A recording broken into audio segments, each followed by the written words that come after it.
آپ میں سے زیادہ تر لوگوں نے ہالی ووڈ کی مشہور فلم پائرٹس آف دا کیریبین سی تو یقیناً ضرور دیکھی ہوگی۔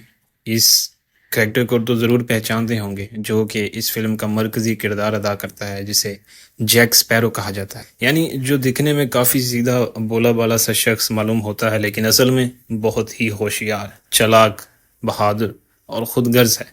کسی بھی سمندری جہاز کو لوٹنا یا اسے ڈبونا اس کے بائیں ہاتھ کا کھیل ہے۔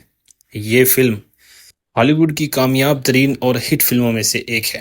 کیپٹن جیک سپیرو اپنے ٹائم کا بہت ہی بہادر، شفاق، چلاک اور انتہائی سمجھدار اور امیر ترین سمندری لٹیرا تھا، جس نے بحر روم کے اندر اپنی دہشت مچا رکھی۔ یہ تجارتی جہازوں کو لوٹ لیا کرتا، بڑے بڑے بحری جہازوں پر قبضہ کر لیا کرتا، اور اس فلم کے اندر جیک کی کہانیوں کے ذریعے اور اس کے ساتھیوں کے ساتھ ہونے والے دلچسپ واقعات کو بنا کر دکھایا گیا ہے، جسے ہالی ووڈ اداکار جونی ڈیپ نے اپنی اداکاری سے ایک لیجنڈری کردار کے اندر بدل دیا ہے، جسے ہمیشہ یاد رکھا جائے گا۔ لیکن شاید یہ بات آپ کو آج تک معلوم نہ ہو کہ جیک سپیرو نہ صرف ایک تاریخی حقیقی کردار تھا بلکہ ایک مسلمان بھی تھا۔ جی ہاں، جیک سپیرو کا اصل نام تھا جیک وارڈ۔ یہ پیدائشی طور پر ایک کرسچن تھا جو کہ 1523 کے اندر انگلینڈ یعنی برطانیہ کے شہر فوشم میں پیدا ہوا۔ بچپن انتہائی غریبی کے اندر گزارا اور یہ علاقہ سمندر کے پاس ایک پورٹ پر موجود تھا۔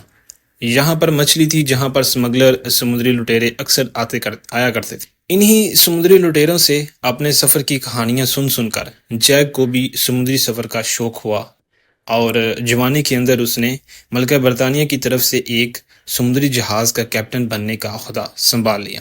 اس دور میں برطانیہ کے سمندری جہاز اسپین کے سمندری جہازوں کو حملہ کر کے انہیں لوٹا کرتے تھے۔ ان دونوں کے درمیان باقاعدہ جنگ چل رہی تھی۔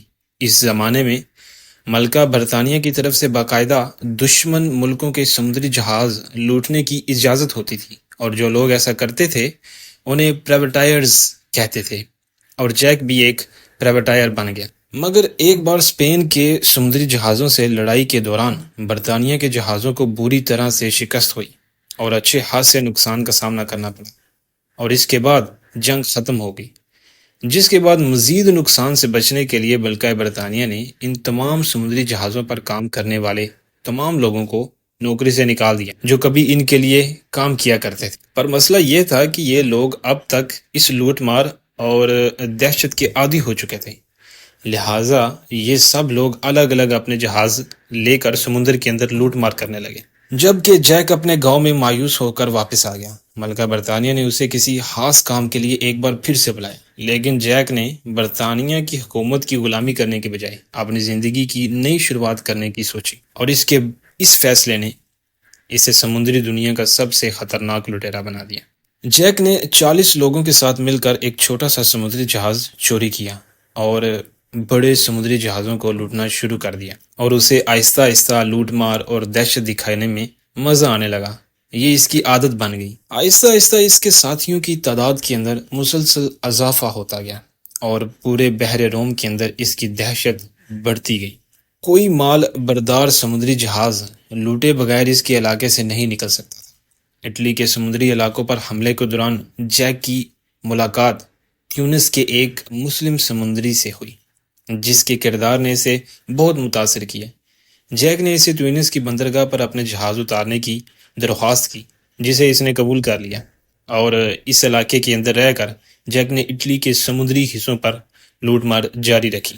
آخر کار ایک ایسا وقت آ گیا کہ جیک ان مجرموں والی زندگی سے تھک گیا۔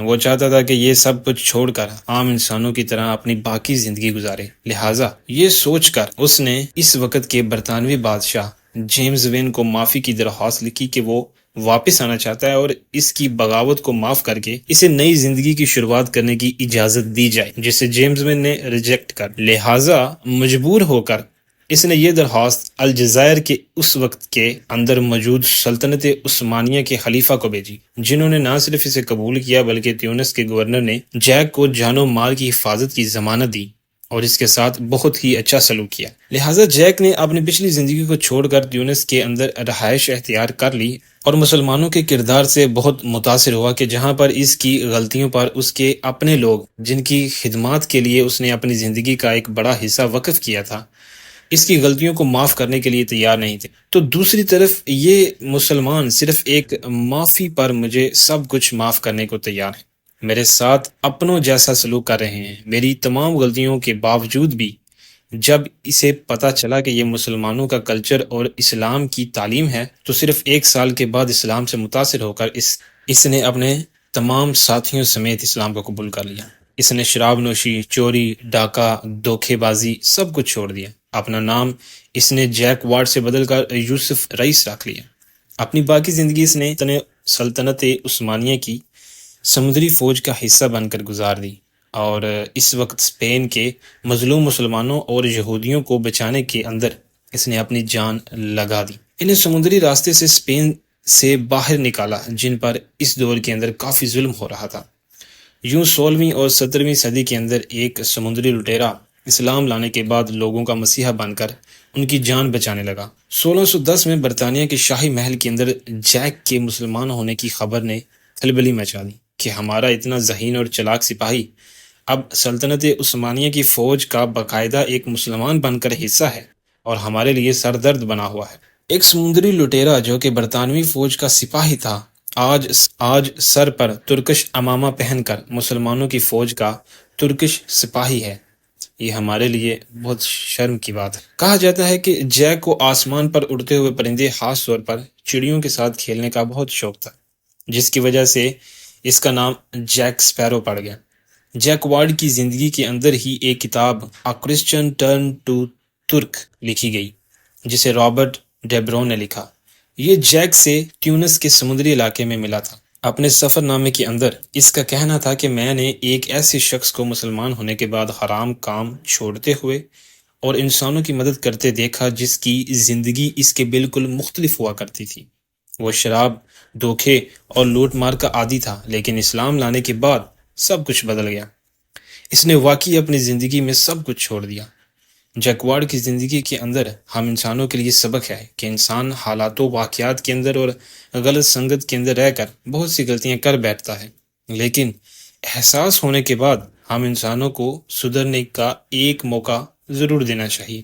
ہو سکتا ہے کہ وہ شخص دل سے مخلص ہو کر سچی توبہ کرے اور اپنی اگلی زندگی کو بدل کر لوگوں کی مدد کرے۔ جیسا کہ علامہ اقبال نے کہا تھا کہ کعبے کو مل گئے پاسباں صنم خانے سے، تو اسی طرح کی اور اچھی ویڈیوز دیکھنے کے لیے ہمارے چینل کو سبسکرائب کر لیں تاکہ اسی طرح کی انٹرسٹنگ ویڈیوز آپ تک پہنچتی رہیں۔ شکریہ۔